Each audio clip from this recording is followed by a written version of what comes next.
Hello and welcome once again to Wars Going On.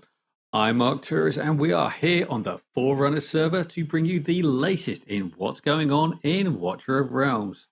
As ever, I'm joined by Sebastian Keynes to provide insight and analysis. Do please remember to like and subscribe, to share with your guildmates and get involved down in the comments section because it really does help grow the channel. We are still growing nicely. We're on about 440 subscribers at the moment, and I'm still offering up to give away some W Gold when we get to 500. So there is an incentive for you to help me grow my channel. Right, so in terms of what's going on this week, we've had a few things crop up. I think it's kind of a side issue to the game, but it's a tool that a lot of us do use, and it's the fact that the Discord tool that a lot of us make use of has changed CEO and is now going to become a public listed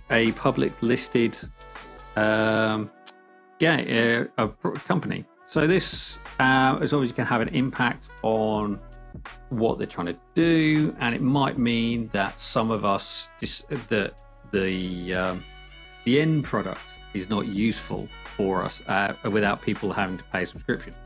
Personally, I have a Nitro subscription. I think it's quite expensive for what it is, but I can see that a lot of people wouldn't want to take on a Nitro subscription or to get involved in the company if they do go down a subscription model.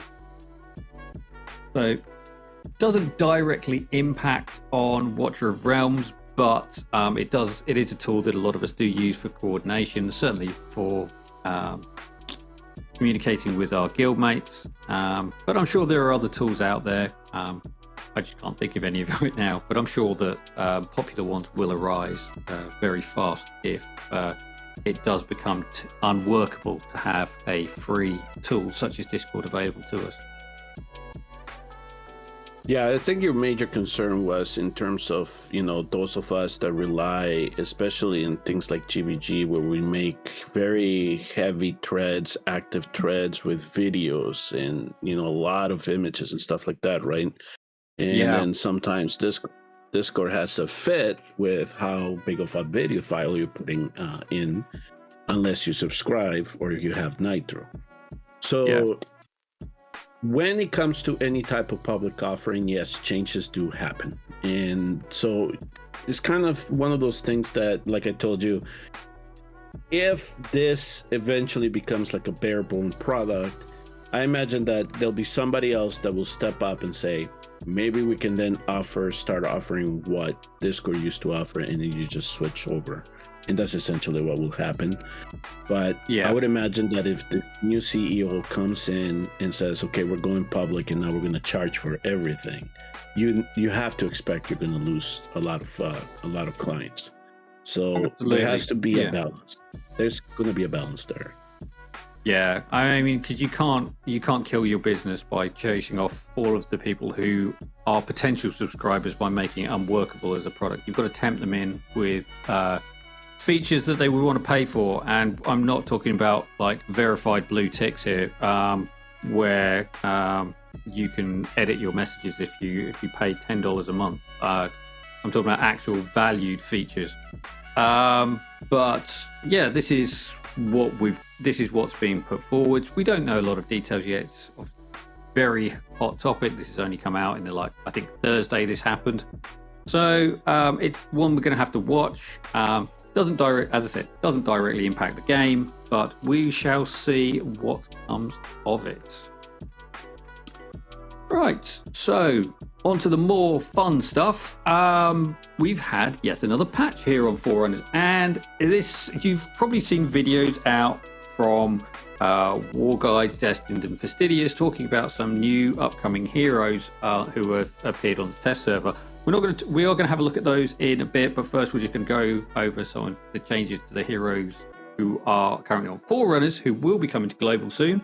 And that is going to be about Numera. Now, Numera is a hero who came out like September on Forerunner server, and she was originally put in the Star Piercers faction. And she kind of, I mean, a lot of people say that she looked like Ivar's girlfriend, but if you actually read the lore in the story, Ivar kills her, so I don't think it's a healthy basis for a relationship. But anyway, she is a poisoner. She applies stacks of poison, and then when she gets to a certain threshold, she can explode the poison, doing bonus damage based on the number of stacks of poison that are on the target. And they've made her kit a lot more usable. Previously, it was an auto ult, so her explosion could go off before there is an opportunity to build up the right number of stacks. This poisonwood branch would go off. Can go off at the wrong time, removing all the stacks before you want it to.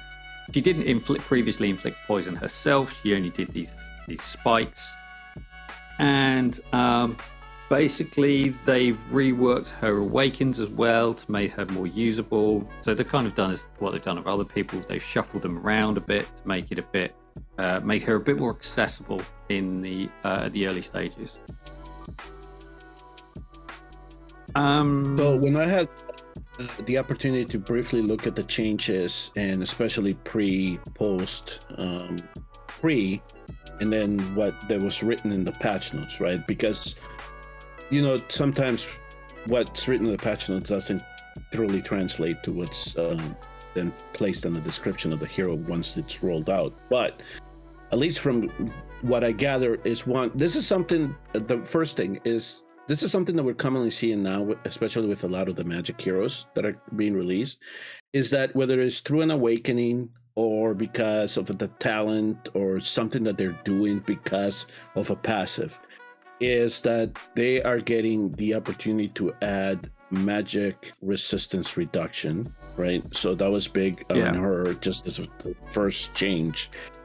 And they also changed a lot of the numbers to try to make sure that she was doing a little bit more magic damage.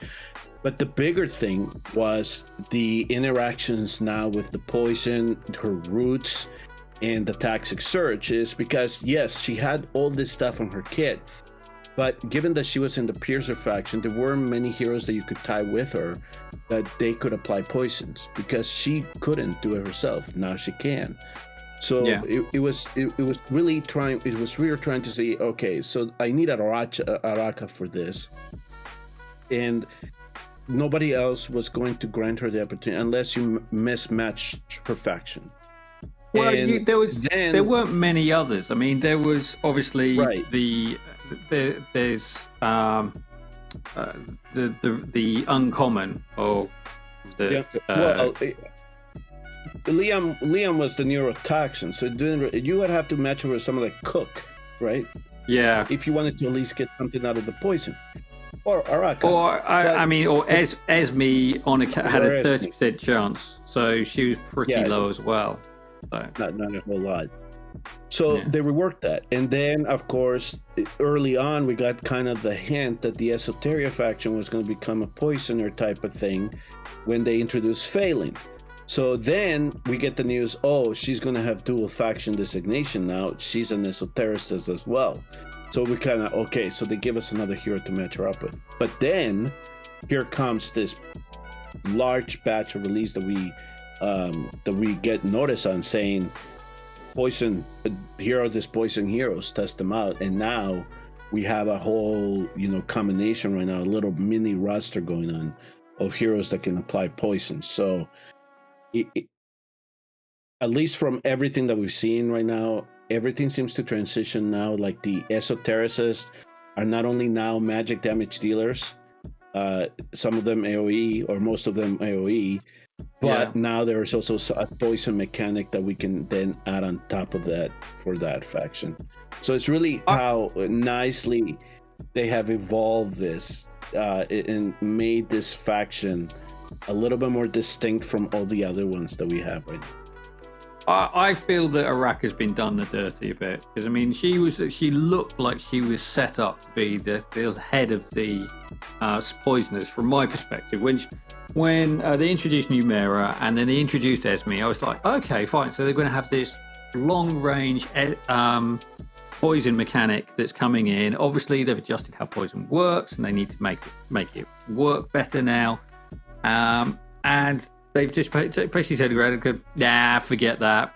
He's a terrorist. Game on. So they've now got massive AoE damage. They've got the curse, which stops people attacking. They're going to have poison, which is going to really screw everybody up. They've got M-Res down coming out their ears. They are just going to hammer people. It's going to be brutal when these teams get rolling. Yeah, exactly. That's the big change that they made. Yeah, correct.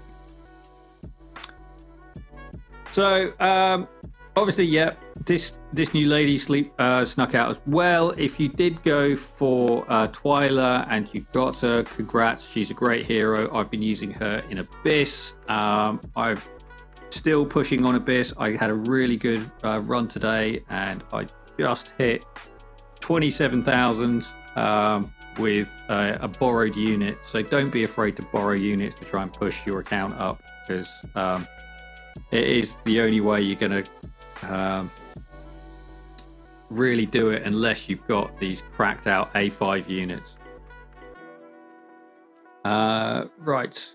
Anyway, we were talking about poison units and changes to Numera. Numera's, yeah, she's now looking really good. I've got some videos which have been sent to me by one of my guild mates. I will put those into a single video and post them up on my channel later on tomorrow. Basically, it just shows a comparison of what she was doing beforehand and what she's doing afterwards. Same gear, same skill levels, and just shows the damage comparison in Nightmare 4 with the two states. Minor change to Lyra, which they've optimized the visual change for the Cosmic Wrist. No, they haven't. They're still as hard to see. They've improved Dao-chan. She's now going to stop boosting the healers with high attack in her range. They've changed the coding, so now they just bypass healers, and she'll only apply her benefits to non-healers, which is really, really good. And yes, really, really good quality of life for anyone who does auto battles with anything that involves a summon.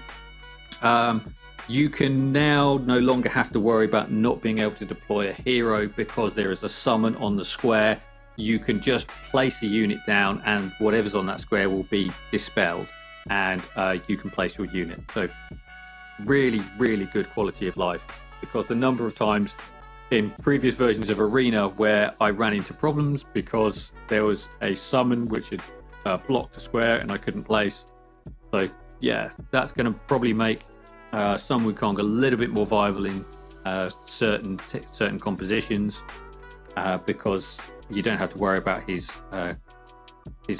guys getting in the way. Well, and Kai's traps too. In some situations, we're getting in the way. Yeah. So it's just it's a nice little adaptation that they did. So now we just don't lose ground tiles or anything like that. So perfect. Yeah. Yeah. Like you said, nice QOL. Yeah. Honors Gauntlet. This is the game mode where you've got to have 21 units geared. I don't play it. But I mean, they've made some changes to some of the commander skills where they reduce the cost recovery of enemies. They've increased the damage for allied units with under certain conditions. It goes from 60 to 80%. Ace in the hole is where your crystal attacks enemies that get within range of them to try and give you an extra either advantage or survivability for anything that leaks through. And the unfair advantage, which is your cost recovery rate. You suffer recovery in the first round, but then while you're losing, you get massive cost recovery. And the idea is that you accelerate you from first round onwards. Yeah, with the Honor Gauntlet, we can talk about it when they're ready to implement this on global. I really don't want to say too much about it. You know how discontent I am with this whole content as it is and the new version of Arena. So, but I think that you pretty much highlighted the major contention that I have that they haven't really updated, is that you need to gear 21 heroes separately. Yeah. So you need 21 different sets, you need 21 artifacts, and that is the biggest obstacle. Now I'll give them credit that they finally listened, and they, when we told them only 4 hours a day doesn't really it's not convenient for the whole player base, so at least they expanded that. They're getting ready for it, and they're probably going to test out a little bit more of the server burden now, right?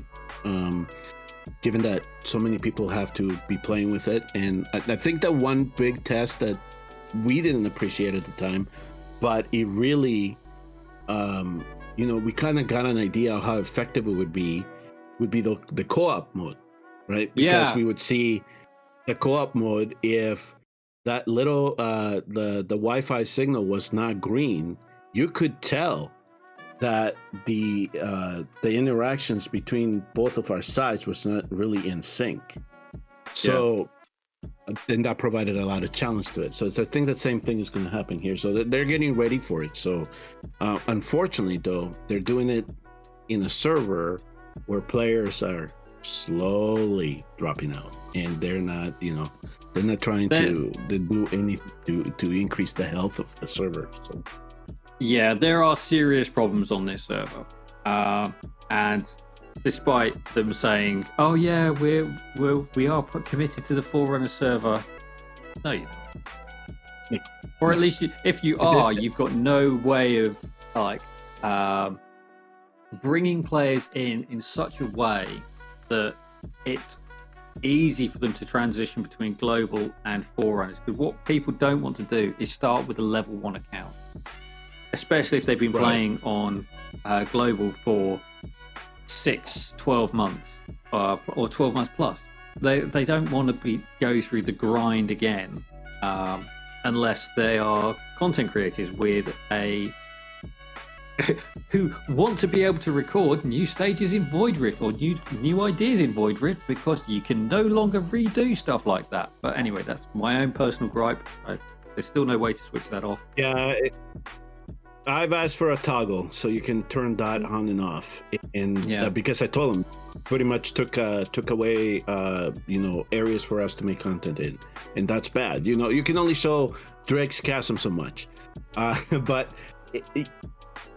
I mean the health of the server is another topic of discussion. But like I told you, the exclusivity angle, they're kind of taking that away because now the main test server is syncing with Forerunner updates.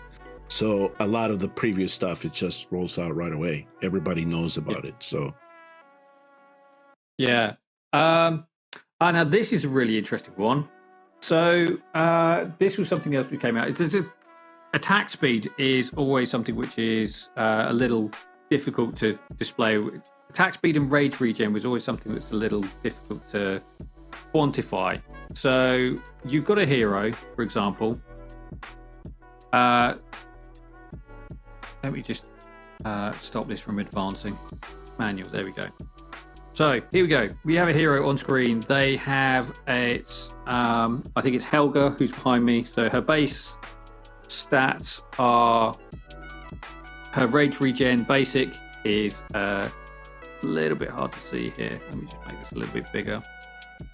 Apologies to Sebastian who disappears in behind all of this. There we go. Put him on top. There we go. Fine. So we have this slide here. So this is Rage Regen 8. Well, this is where she's got no gear on at all. She's ungeared. Her speed is 100. And then as you put gear on her, her Rage Regen. So this is with 613 speed on her. So she's a total of 713 speed. The Rage Regen gained per basic attack now comes down to 4. So that's halved from what it was. So ungeared basic attack gives 8 rage per attack. Fully geared, she's getting 4 rage per basic attack. Now, the difference in attack speed is 2.6 second interval to a 0.6 second interval. So actually, it's probably made it, it's probably equated a bit better. But this seems to suggest that as you increase attack speed, you probably want to be increasing rage regen at a similar rate to try and maximize the fact that the base level rage regen is coming down per attack to maximize the amount of rage you're getting per attack as well. So it's yet another stat you need to start thinking about in your teams. You can't rely on high attack speed to generate enough rage for you to cycle your ults fast enough. Okay, so a lot of that, though, we kind of knew. It's just that for some reason, when we tried doing the math, it wasn't really translating, right? It was the discrepancy on that green number, right? Yeah. I think that's where a lot of the conversations that we were having, especially when Fastidious was trying to bring this problem up, right? It's just that whatever that green number displayed in that proportion that you would then expect the rage to build was not really translating what we're seeing in the field. Yeah. But that was one of the things that I think you and I, at least you and I appreciated in our builds is, okay, yeah, we're going to be increasing the speed. So we're hoping that things like, Carnelian Soul Essence gets applied a little bit quicker. But if we are depending on trying to get that ultimate to come back a little bit faster, then we want speed with rage regen a little bit more, right? Because if you did a 66% rage regen build, but you don't have any speed, it's not going to help you, right? So we kind of knew that interaction a little bit, but I think that with the way that I described it was that I think that they're now trying to make the math make sense by adjusting those green numbers to reflect what is actually going on. Yeah, I don't think that they changed the mechanic. I don't think that they changed the mechanic. At least from my runs that I've seen in Guild Boss or anything, I'm not seeing too much of a difference. I've noticed a little bit, actually. In my Abyss teams, I was previously able to deploy Aelin and get her to her ultimate just after the first scream. Now, I'm finding that I'm actually struggling to get it in before the stun slam. And that's meaning that I'm actually deciding to go not activate her ultimate at all in the first phase because I'm running Volker, so I can survive. I've got damage reduction. But without that, I need to do something to try and balance it because at the moment I can't. Something has changed. I can't quantify it, but it has definitely changed in the performance of what's going on. So if you notice that little bit of a difference in that same build, then this is where you can then start toying around a little bit. Like if you increase the speed a little bit, does then she catch up? Or do you now need to keep her at the same speed? But if you increase her rage regen a little bit, now does that help you catch up to the second speed? Yeah, absolutely. It's something I need to look at. At the moment, I've just been concentrating on getting my score up. The survivability for the first 4 phases hasn't been the issue, but now it's just working out how to maximize that so I can save in other areas, especially when I start dropping Volker for more powerful units. Understood. Yeah. Okay. So I think that the major thing here to highlight is when they describe something on the patch note like they did here, sometimes we don't get the full picture and then we have to find it out for ourselves, and that's where I think sometimes we lose or they lose some of the communication. I know that they're good at communicating with us, but when little things like this are adjusted, they don't really give you the full picture sometimes, and that's what's frustrating. Yeah. Okay, so diving on from there. So something which Jake Smash has been following for a while and trying to stop arena boosting, where people would repeatedly attack a target to try and boost that score so that their target gained more points from a victory without having to do any combat. So what's going to happen now is that after a certain number of revenge attempts, a target will be marked as defeated, and you will no longer be able to attack that unit. So now it doesn't necessarily say that they will not be able to refresh the account, refresh the system, the page, and look for the target again. Now that would be the sensible thing to do, or what the plan is to maintain, to try and stop this arena pushing. But they've recognised the uproar that this has been caused and the work that Jake's been doing to try and bring this to the forefront of the community's minds, and they're taking steps. Will it have a total effect? Unknown. It's only been in for a few days. I guess we will start to see the impact from next week onwards. Here in the Forerunners, right? Yeah, that's on Forerunners. Okay. So that's something that we can that I can test here in the background, right? Is just here lose on purpose to a couple of people and then see if it locks me out. Right. So while you're busy tanking your arena stats, so let's just go to the Awakening shop, because this is a beautiful quality of life. And one thing they've added is now you come in and you see, oh, they're selling demons. Oh, but it's one demon for 50 gold coins. It's like, that's a lot. But then you actually go, actually, that's 10 shards. Or if you're coming into there's an option to buy like 150 epic shards for 50 coins, which is 150 coins, which is quite expensive. However, they are also selling epics for 1,000 purples. And now anyone who's been playing the game for a while will have sold lots of purple Awakening coins and might not know what to do with them. You might spend get the master keys, and you might buy your auto fights and the stamina potions, but then you might not know what to spend your money on, and you'll have stash like I do of nearly 40,000. But the opportunity to come in once a week and buy 50, that's not just one, that's just not 5 shards, that's 5 whole demons, which is 50 demon shards of an epic, or maybe even a legendary for 1,000. That's really nice, and a good way to do it. I'm not buying the epic blue mages because I've got them level 5 and they're trash. I've tried to make them work against shielding units, but they're just so squishy. I haven't tried bringing them out in the end game anymore.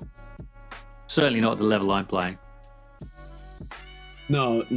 Well, yeah, that's another discussion for another time. But yeah. At least they're giving you another source here. I think that people might look at this and say, well, this just benefits the heavy spenders a little bit more. But I mean, if you have excess epic coins and you're not farming a whole lot, this is a good way to get some demon shards into your account. So, oh yeah, absolutely. Listen, you gotta give them credit. At least they're making it a little bit more accessible.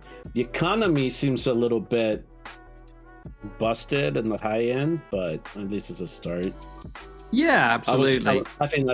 I was laughing at the legendary though, because you only get one and you have to do 50 tokens for that. So if you burn a legendary, you can get 2 shards. That's essentially what you're getting out of that. Yeah, well, you're not getting 50. You're getting like 20 shards. I mean, so it's at least it's not just one shard. When I first opened it was like, they're selling shards, a single shard for half a legendary. That's nuts. So if you buy one, 20? Yeah, it's 10. So it's one demon. So if you buy one demon, that's 10 shards. So that's why when you spend 1,000, If you spend 1,000, you're getting 50. 1,000 purples, you're getting 50 shards, which is fantastic. Okay, I see. I mean, yes, it's 10 epics, but at the state of the game I am, if I'm doing a heavy summon session, and as you say, I've got 40,000 already, that's change. I'm trying to get rid of them, so it's a nice way to burn them. And hopefully it'll let me get some of my level 4s to level 5 faster, or some of my level 5s towards level 7 faster. So it's, as far as I'm concerned, it's a win. Okay, so it's not displayed correctly then. So this legendary one that we have, the Night of Destruction, only has a 1. But if I were to for the 50 tokens, it would actually give me 10. It'll give you 10 shards. It's 1 demon, 10 shards. Okay, so I don't really want to do it, but here we go, because I've got so many on. So this is 5. If I click here, there you go, 50 shards. Now you get 50. Okay, perfect. All right. Who's going to be the lucky person that I'm going to boost today? Let's see here. Go auto. All right, you go ahead, keep going, and I'm doing an experiment here in the back end for everybody else. Okay, so they've played around with Guild War codes because everyone's favorite chat filter has been screwing up the codes for people who were using them. So the in-game chat filter is stupidly aggressive and was apparently blocking people from using the shared GVG codes. And they've now changed the coding behind that, so there's an exemption written on those attack codes. So if you use them on Forerunners, that's there, but we don't recommend using them if you're endgame GVG, because the chances are there'll be enough subtle differences between your teams that it just won't work. Hyperlink codes so people can import easily. Okay, fine, as above. Gear Raid 1, 2, and 3 now have 3 more stages, and we will look at those briefly. I have posted videos clearing stage 22 of Gear Raid 1 and Gear Raid 3 on my channel so far. I will put those in the description. They are tough. I've got some teams to go on those, and they're fun but tough, and even getting them to do on a replay has been a challenge. We will dive over it and have a look at those briefly. I don't have anyone geared because I was doing my Abyss run just before this started. So let's see what I can gear quickly. So the comment that I have on this, at least from my experiences here at least in the test server and what I was able to get done, the 22 on 1 and 3, it was a challenge, and you needed some gear, and there was no question that when you get to 23, it was one of those things like if you either you don't have the hero, or we're waiting for the next power creep. Yeah. But the next iteration of gear or something that is going to propel us into beating what's going on right now in this particular stages.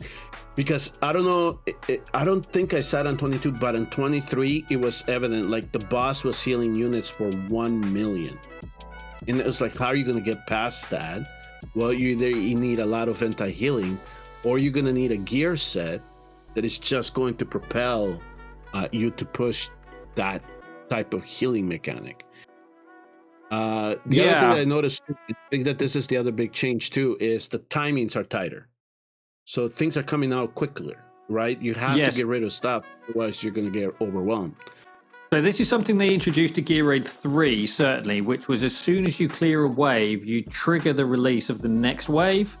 And that was fine on a stage where it was easy to clear, and that's something which should be as a toggle. It shouldn't be it shouldn't be shoved down your throat. You can say, do I want this activated or not? But here we are, it's activated. I think that's just. I just need one piece on her, and then we can do this as an auto battle. Because I'm not doing it again. Right. And yeah, it's just really, really challenging. The most frustrating, the most challenging part is the fact that they now made the boss immune to damage for the bulk of the battle. So you're just not able to deal with the chaos of like taking the boss out and then just dealing with the waves. You've got to be able to take the waves out really, really quickly before the boss absolutely wrecks you. So they use this glowy goldness around the boss. So he's there. I'm using Beatrix because her little summons are absolutely great for flying around the map, causing chaos, and Reeve because he's great CC. And beyond that, it's just a case of cycling your ultimates, getting that anti-heal out where you can, or just sustaining through it. I did try running Kriya because I have her A1, so she does have the anti-heal mechanic, and it was a perfectly viable strategy. I'm just having a lot of fun with Beatrix at the moment, playing with her. But yeah, you've got to keep getting through these waves as quickly as possible before they build up on the wall and before they do too much damage to you, because the scourges do so much damage now as well on the walls that you've got to take them out before they take you out. And let me just take that out before I swap in an ungeared Nora. So yeah, it's just absolutely crazy.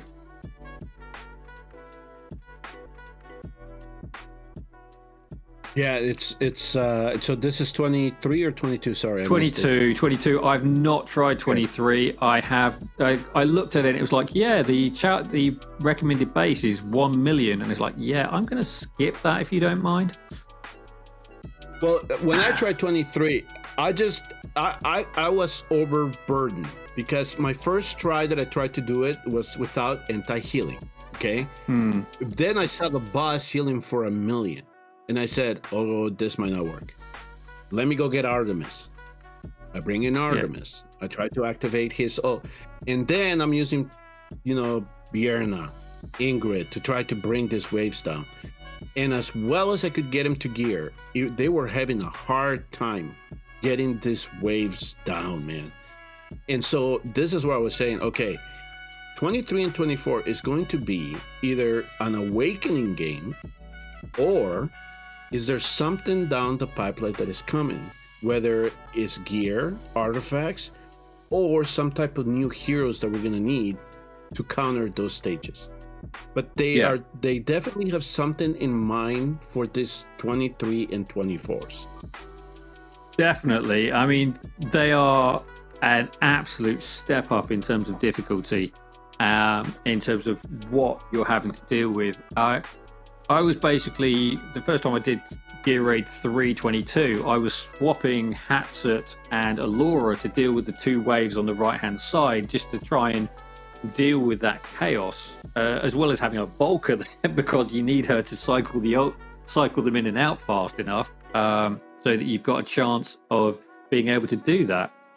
And the boss has got this really nasty damage over time mechanic, which he uses, which can kill off your unit on the left-hand side if they're left alone.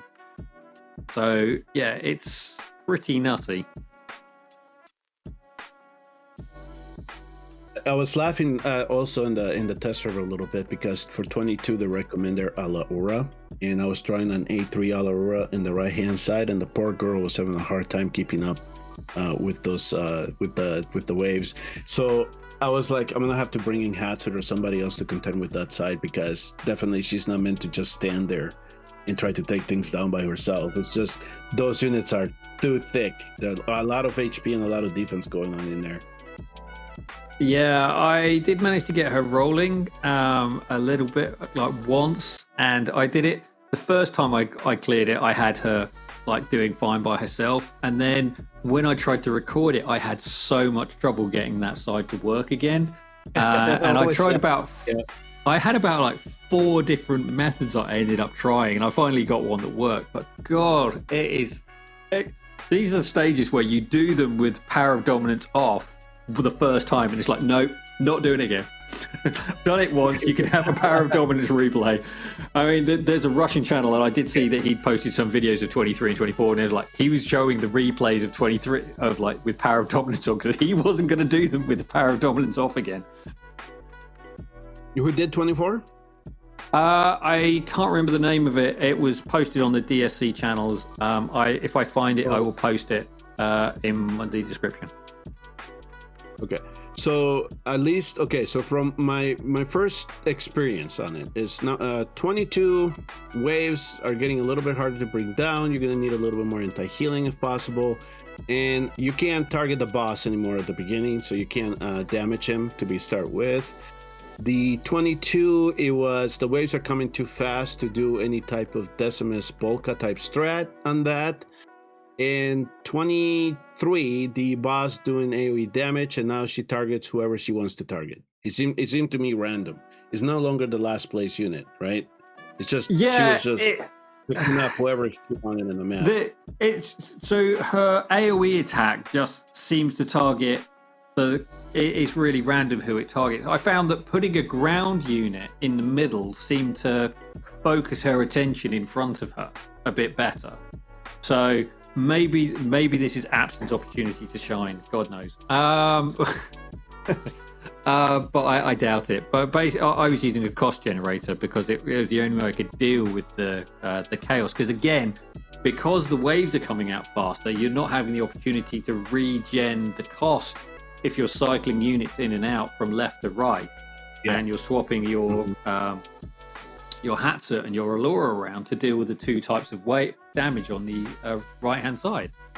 So yeah, it's tricky. I'm not saying it wasn't a huge victory when I passed it, because it was, but yeah, there's a lot where it can go wrong. And if she throws that spike at you, that evolution spike at you, before your left hand side is cleared out, game over, restart the run, you're done.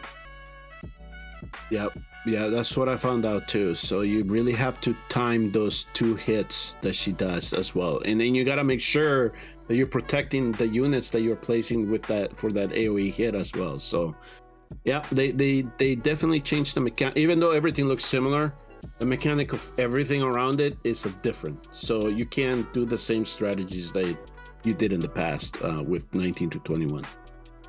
Yeah. Next up, they've added some more stages to Tower of Deception. This was, I think, you talked about in your video that you were expecting them to extend the tower, and they have. So, yeah, so there's another 5 stages. I'm slacking. I've not really been pushing very hard on it, and I've got some hidden stages I still need to go back and do.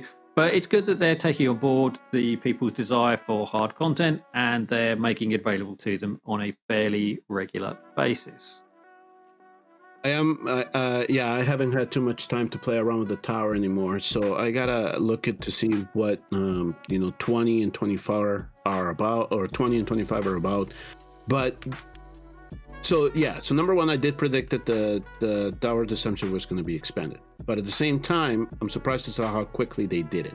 Okay, and I appreciate that they're trying to roll out content for everybody, especially the end gamers, because people are getting bored. Apparently, there is not enough to do in the game. Apparently, but be careful with what you wish for, because a lot of the stuff that I'm seeing in the back end is how many bugs are coming with this, and that has always been one of my gripes. The quality control at Moonton is lackluster. They need to improve it. So yes, you're gonna get your content, you're gonna get your heroes, fine, but don't be surprised if it's not working as expected. So so a good example of a hero who's just come out and who's not working as intended is Talon. She is great where she works, but in the Berserker stance where she's the bear, if she's wearing certain artifacts, her stacks reset after she does certain maneuvers. And also, I believe if she's even on a platform, sometimes she resets when she's switching to when she's done her big hit after so many attacks. So yeah. It's one of the things.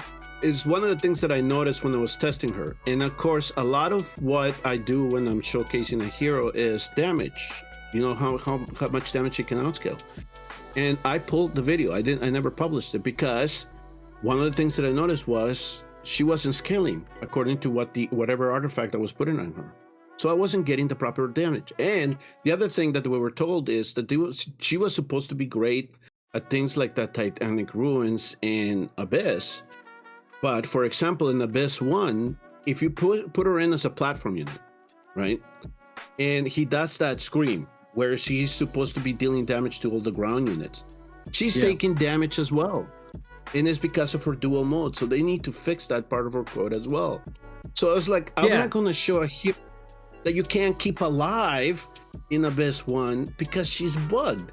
So again, it's really frustrating right now in terms of doing anything in the test server because I got bitten by Sulkadins. I was upset by that one when they told me that it was something with the Pyroblitz and to modify the descriptions and stuff like that on my video. And then when I'm testing talent, I'm noticing all this stuff. It's like, why am I wasting my time here? So same thing applies to the game itself. Why am I going to be wasting time with all this new stuff if it's not being deployed correctly? So okay, fine. Everybody's getting the new content, but I hate to be this, especially when it comes to a content creator, to be a revisionist, to say, oops, I screwed up on this one, then here is why. I don't want to do that. I don't want to be publishing junk. Yeah, especially when it's not because of your mistake, it's because of the mistake of Moonton. And then all that's happening is your reputation is getting trashed in the community, and they're going to say, well, you're not checking your content properly, you're not putting out the right information. And so people will get more annoyed with the content creators who are putting out these videos in response to requests from the company, and you ain't going to end up losing content creators, or people will get frustrated with the fact that the heroes they've summoned based on videos they've seen aren't living up to expectations. Right. Yeah. So I'm going to be more conscious about that.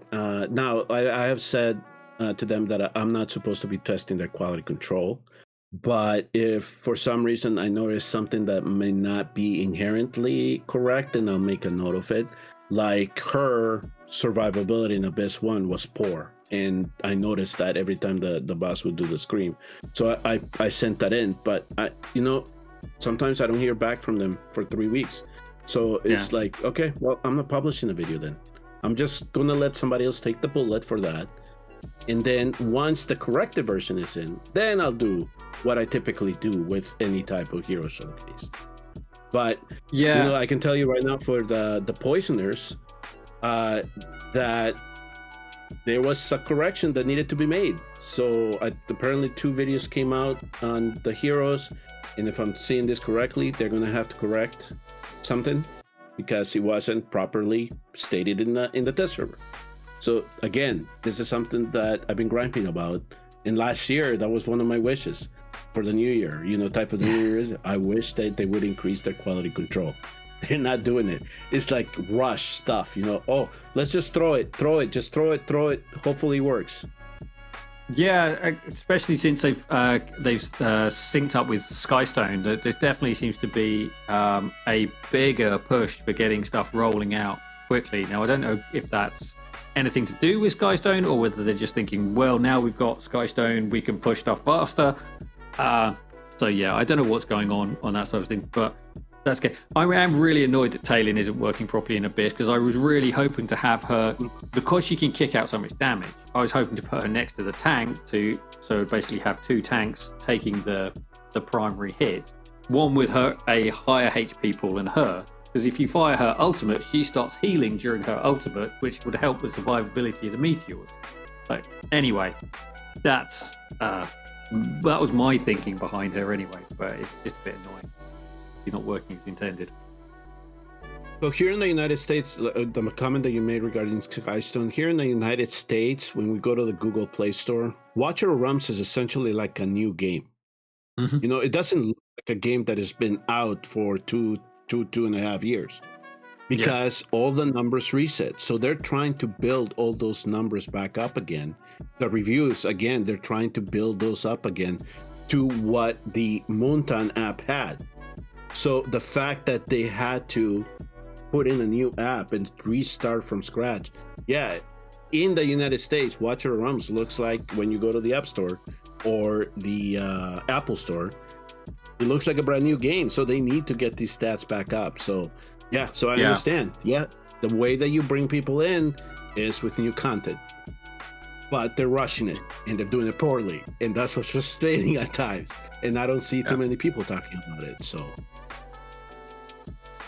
Okay, so couple last one. Go ahead. Do you want an update on the arena thing?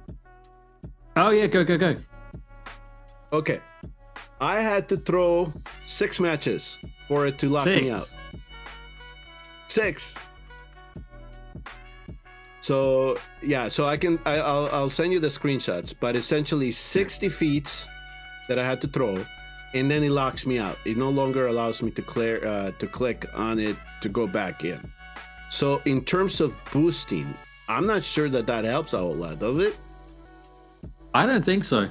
I mean, because especially if it's coordinated, you just need 6 people to. I mean, yeah, if it was only like one person who was doing it to you to boost you, but nah, that's 6 people, 6 times.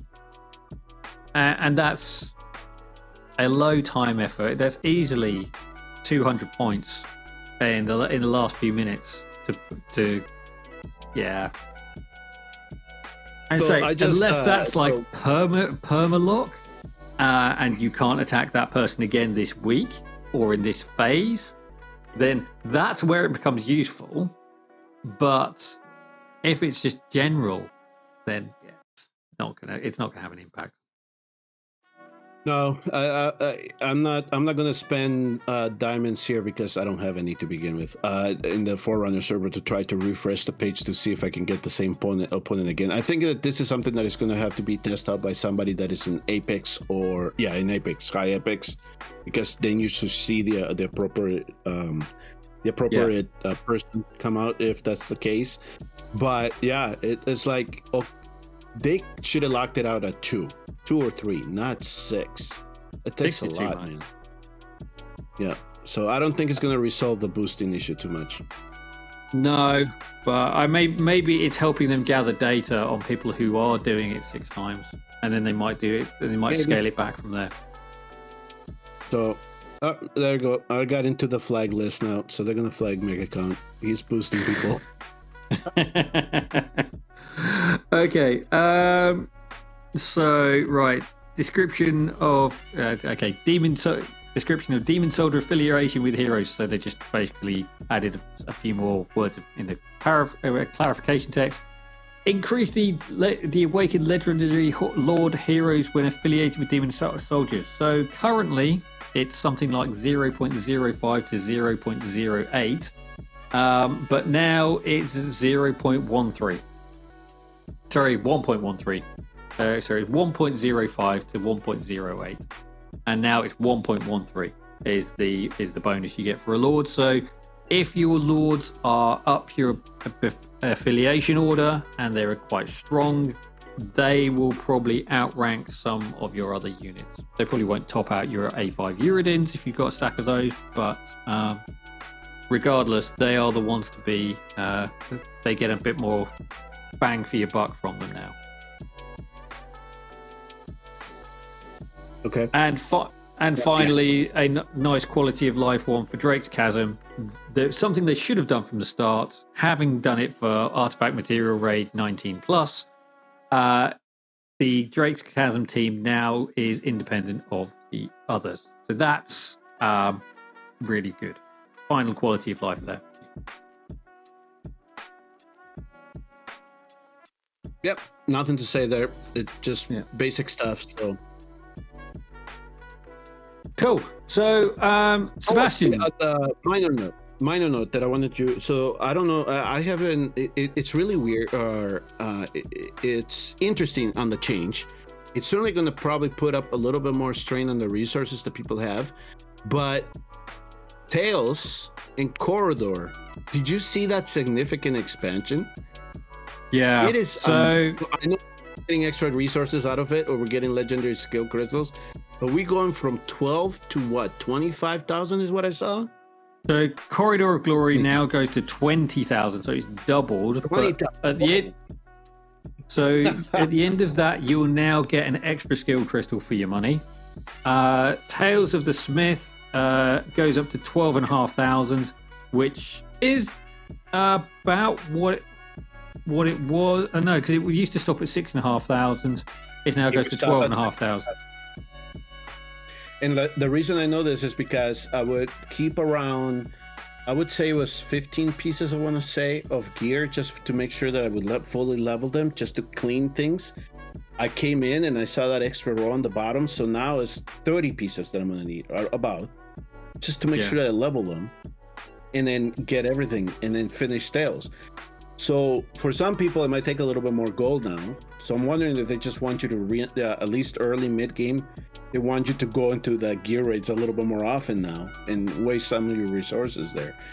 But for end gamers in Corridor, I mean, sometimes I would struggle to get to that 10,000 thing. And now if I want to go for the bottom line, either I'm going to have to use your trick with the psychic, all the extra psychic powers that I have, but I eventually am thinking I'm going to run out of those if that's what I do. So yeah, so I'm going to have to, it's going to require, I think it's going to require us to run a little bit more of those gear or those resource raids. Yeah. Just to make sure that we complete little things like this now. Now, for end gamers, gold won't be a problem, I don't think, especially if you farm a lot. But Corridor, yeah, I can see the strain coming. And Brave Conquest now goes down to 18,000 as well. So those three sort of primary things have extended by an extra row of elements. So yeah, that's quite a significant jump there. For Brave Conquest to spend that much stamina to get to the end, they could have added two more ancients at the bottom there. But yeah, I think so. That would just be me. That would just be you. So one thing I did notice actually in I don't know if we mentioned this previously, but now if you come into the sell screen, you can upgrade gear in here. So in terms of gear management, you can upgrade the trash. You can upgrade what you want and then sell it straight away. You don't have to go in and out of the upgrade screen, which is really slow. Yep. I mean, you still can't do like a bulk select and say upgrade all of these, but it's really good now in terms of gear management. I don't know when this came in. I think we missed it at the time, but it's just a nice little feature to be able to update gear and go, actually, no, that's good. That's no good. I'm just going to sell it straight away. So that is something that I need to on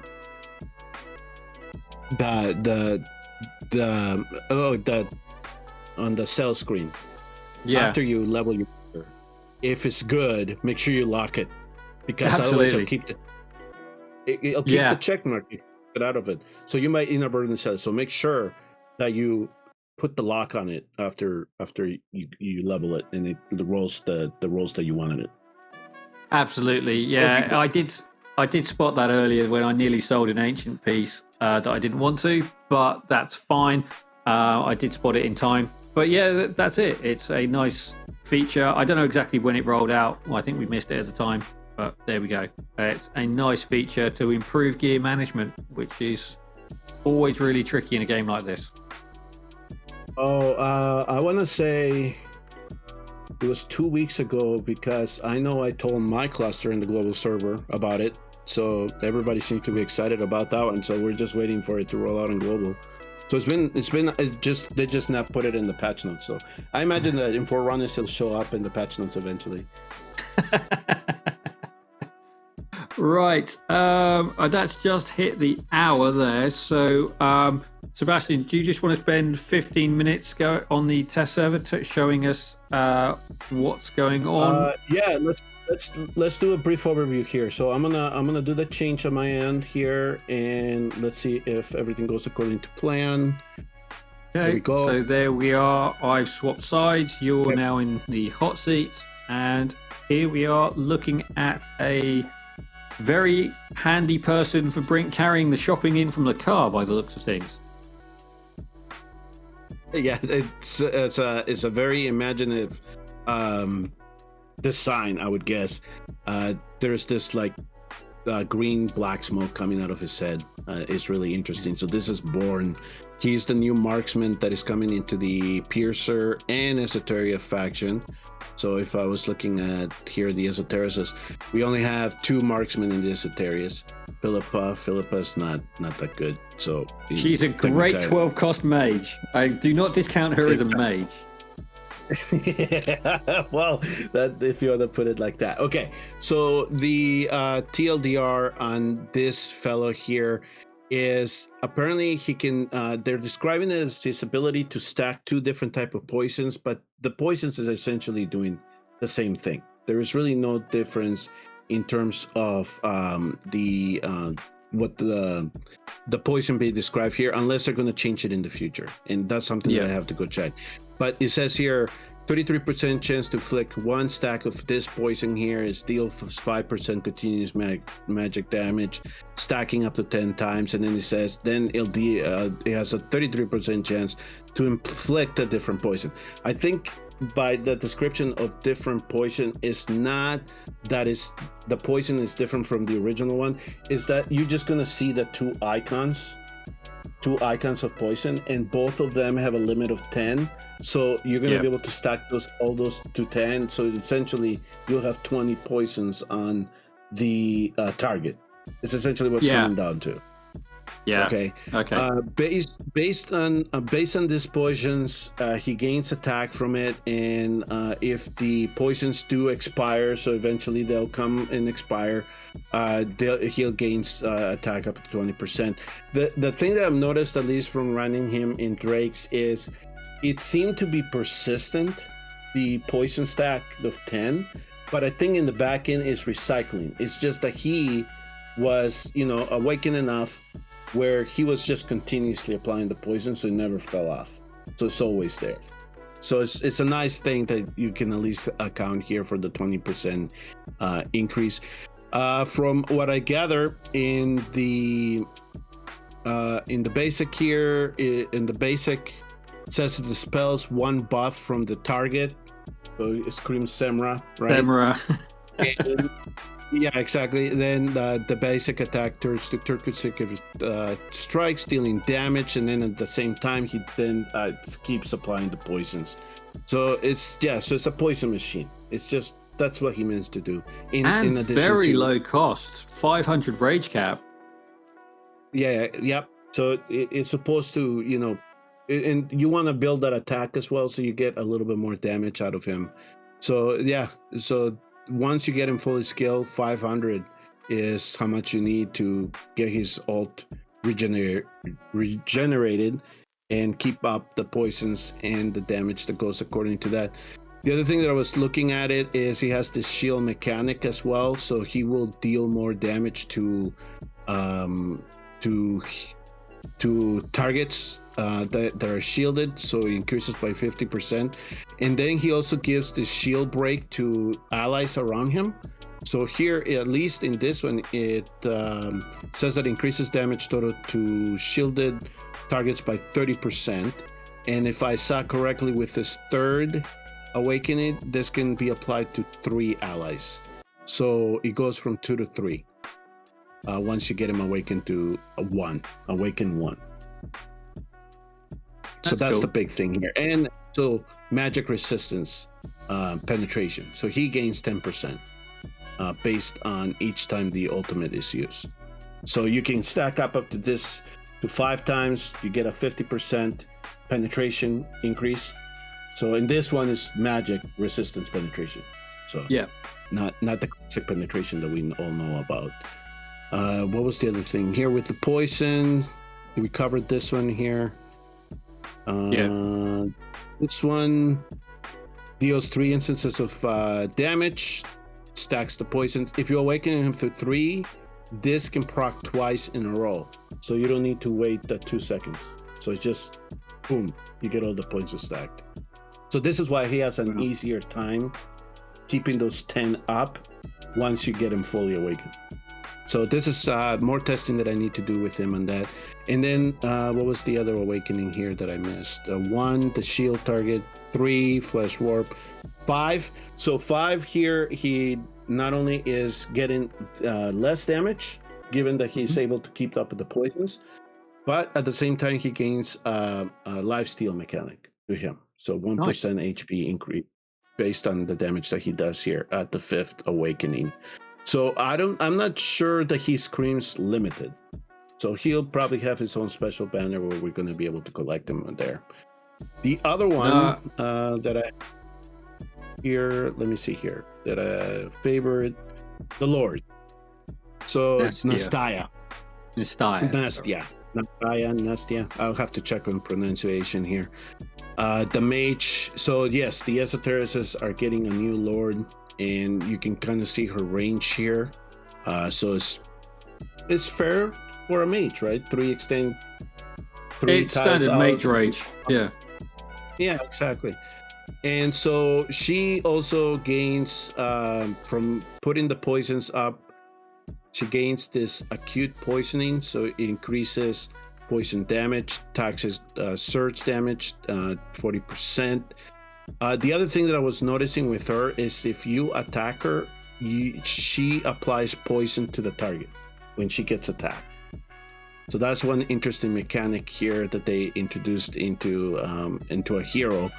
Great Shadow Legends had this with a hero as well, where if you would to attack that hero, you would then get a debuff or poison applied to you. So you had to be careful with that. Did they do anything to her Lord skill about poison?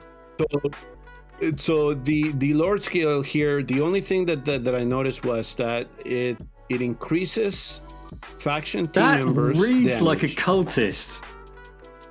Yeah, well, hold on. Yes, exactly. Yeah, but you have to make sure that she stacks the poisons on this. So is inflicted with debuffs by 5% up to 40%. So that is her specific Lord bonus. You're going to get a little bit of a damage boost based on the number of debuffs that you're stacking. Yeah. But you're right. It does read a little bit like a cultist. I mean, it's exactly the same sort of deal where you do bonus damage to units which are carrying a debuff. I think Morrigan's is something like 20%.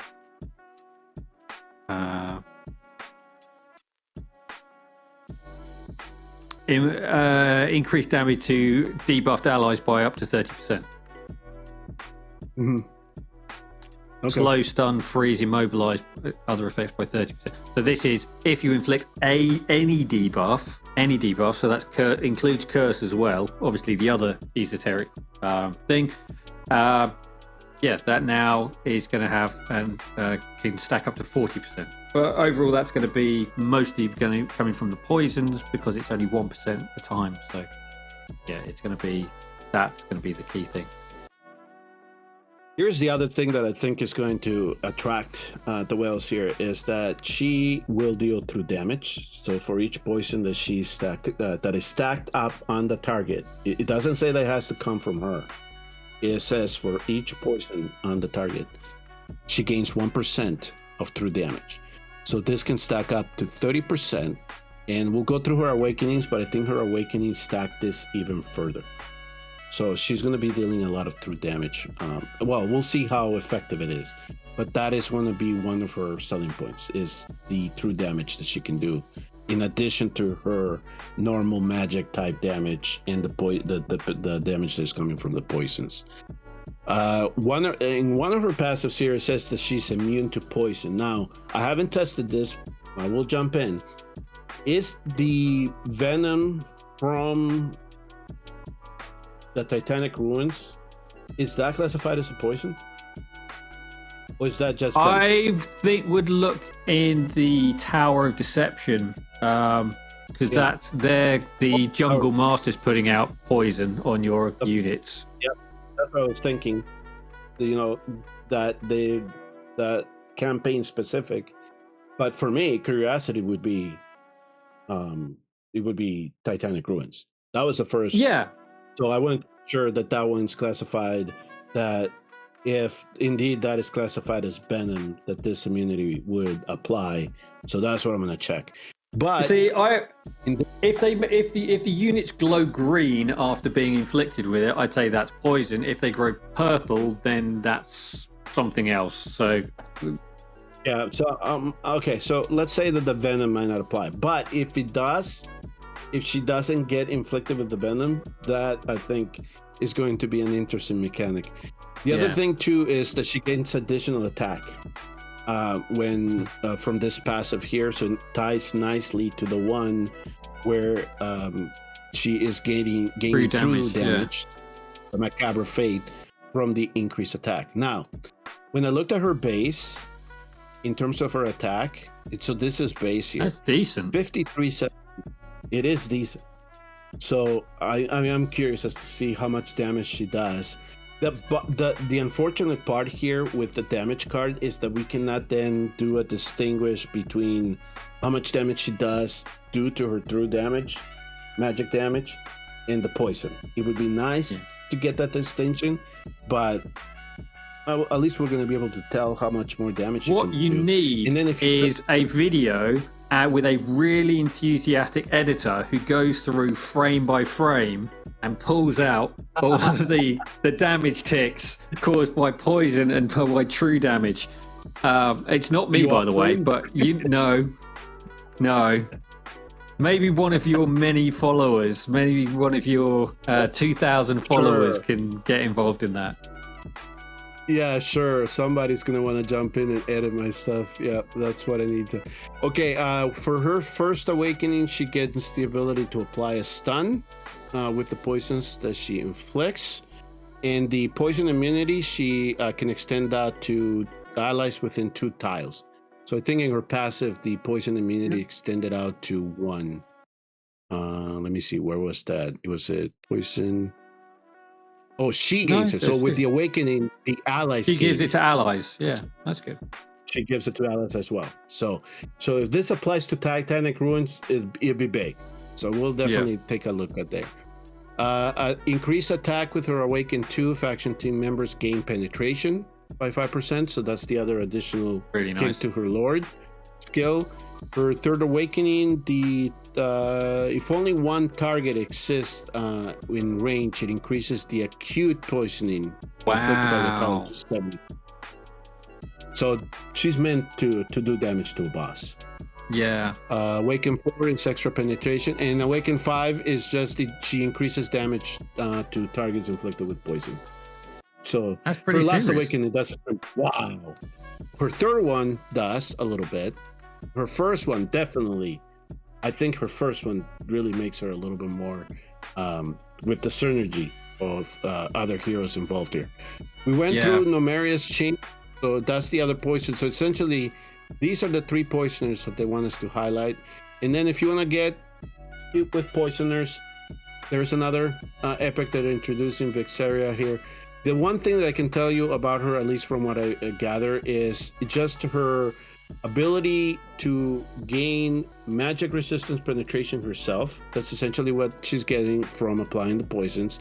She also will apply a poison when she's attacked, but the difference between her and Lord, the legendary Lord that I showed you, is that she has a chance to do it. So it's only a 50% chance. The Lord that I just described to you, she will do it automatically once she is she takes damage.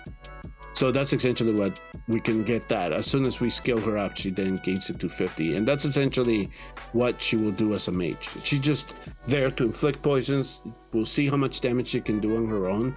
But these two epics here that we just recently introduced is either they have the ability to put in, to gain magic resistance penetration, or the ability to add magic resistance reduction to the boss, and to stack poisons. So essentially it's just a way for them to possibly boost the legendaries that we have here. Yeah. So that's essentially the TLDR. And like I said, I'm trying to clear as much time in my schedule as I can to test some of these heroes.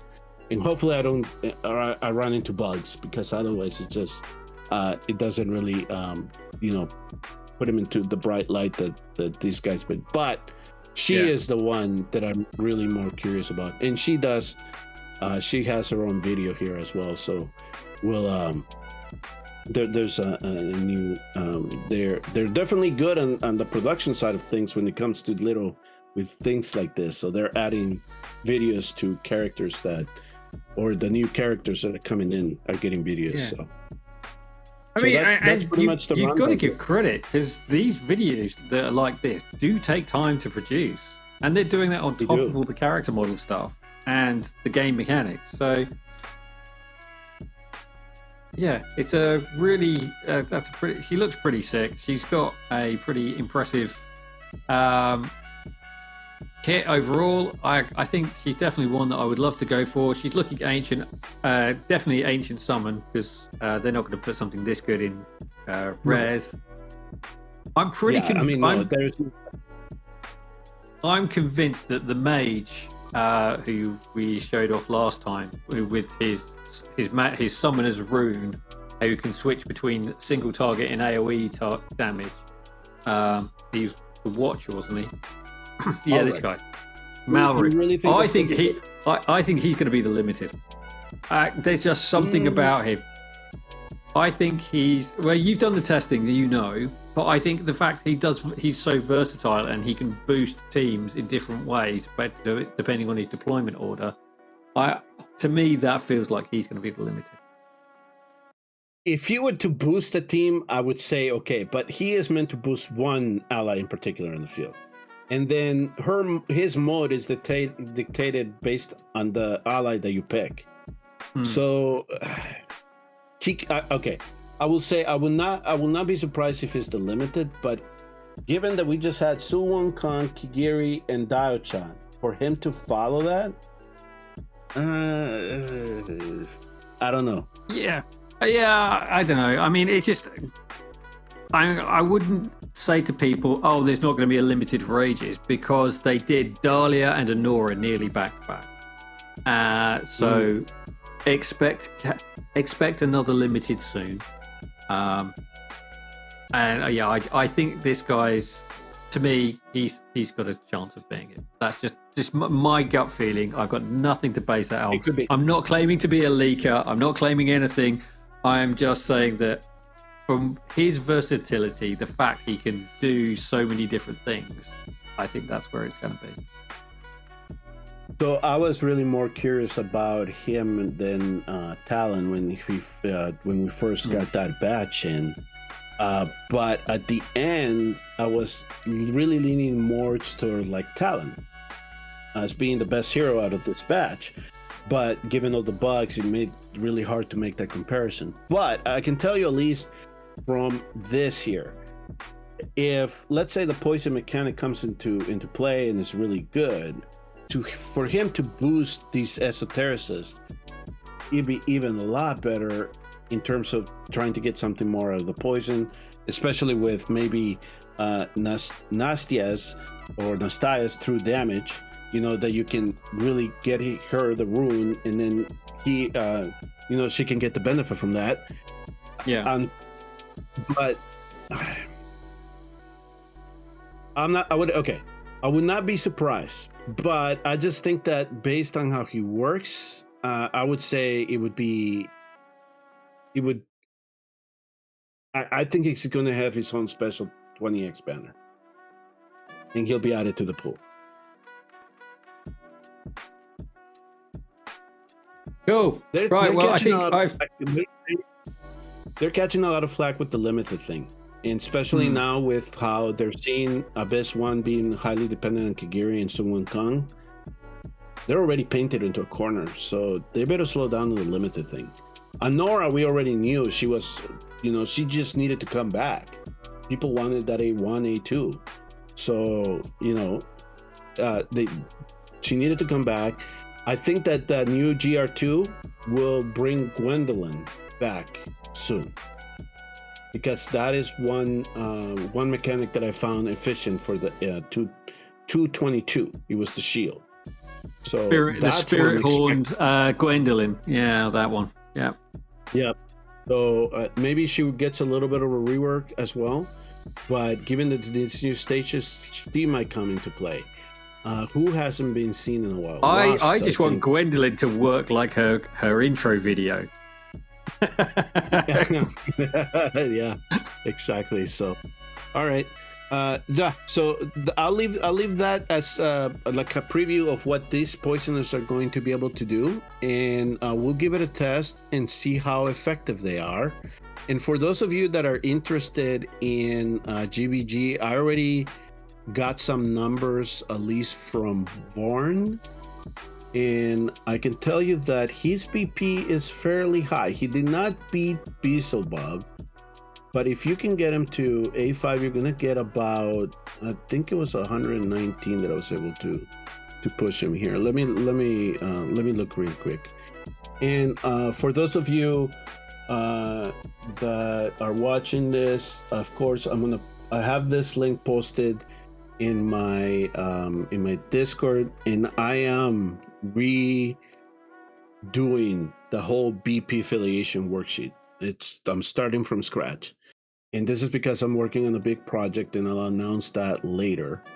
But I can tell you right now, at least from what I was able, 119, 477 at Awaken 5.